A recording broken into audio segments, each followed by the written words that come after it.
আল্লাহ রাব্বুল আলামিন ডাক দিয়ে বলেন ইন্নাল্লাযীনা আমানু ওয়া আমিলুস সালিহাতি কানাত লাহুম জান্নাতুল ফিরদাউসি নুজুলা।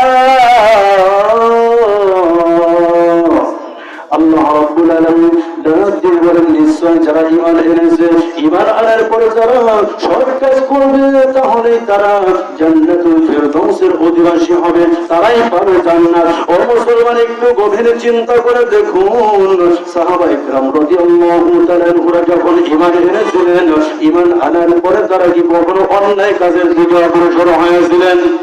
অন্যায় কাজের দিকে তারা অগ্রসর হন নাই। সাহাবায়ে কেরাম রাদিয়াল্লাহু তাআলা আনহুরা ঈমান আনার পরে নবীকে ডাক দিয়ে বললেন, নবী গো, ইয়া রাসূলুল্লাহ, ইয়া হাবিবাল্লাহ, নবী গো, আমরা যে ঈমান এনেছি,